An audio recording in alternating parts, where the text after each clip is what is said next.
US base पर 4 missiles 12 drone से Iran ने हमले किए हैं। ईरान ये दावे कर रहा है, अभी अमेरिका की तरफ से इसकी पुष्टि होना बाकी है, लेकिन ईरान बड़े दावे कर रहा है। और हम सब जानते हैं विशाल, किस तरीके से अगर जंग होती है तो everything is fair in love and war, और ऐसे में युद्ध अगर आपको जीतना है तो एक प्रोपेगेंडा, एक नैरेटिव बिल्डअप भी होता है। ईरान की तरफ से ये बड़े बड़े दावे किए जा रहे हैं कि साहब उसने कुवैत में यूएस नेवल बेस पर बारूद बरसा दिया है, कई सैनिक अमेरिका के मार गिराए हैं, लेकिन इसको लेकर अमेरिका की तरफ से अभी किसी तरीके की कोई प्रतिक्रिया आई है क्या?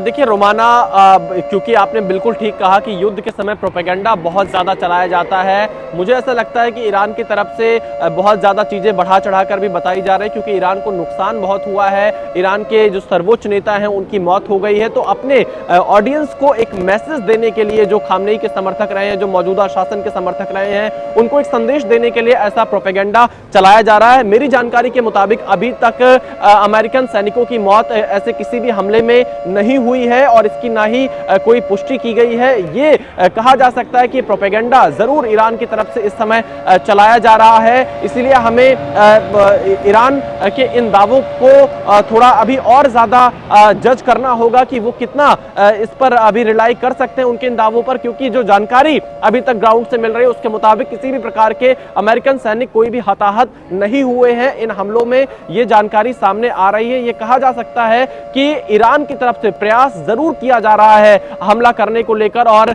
इन प्रयासों में ईरान अभी तक सफल नहीं हो पा रहा है। जहां जहां अमेरिकन बेस हैं वहां पर कोशिश की गई है हमला करने की, लेकिन उन हमलों में ईरान अब तक सफल नहीं हो पाया है। नुकसान पहुंचाने की कोशिश ईरान की तरफ से पश्चिम एशिया में अमेरिकन बेस पर किया जा रहा है, लेकिन किसी भी अमेरिकन बेस को अब तक नुकसान नहीं पहुंचा है। ये जानकारी सामने आ रही है। मैं आपको बता दूं कि पहले से ही अमेरिका ने इसकी तैयारी कर रखी थी कि अगर जो पश्चिम एशिया में उसके बेस हैं वहां पर ईरान की तरफ से हमला किया जाता है तो कैसे वहां पर रक्षा प्रणाली को एक्टिव रखना है, और वो रक्षा प्रणाली कहीं ना कहीं अमेरिका और उसके सहयोगियों की एक्टिव रही, और इसी वजह से ईरान अब तक पश्चिम एशिया में अमेरिकन बेस पर हमला करने में सफल नहीं हो पा रहा है। ईरान की तरफ से हमला करने का प्रयास जरूर किया जा रहा है रोमाना।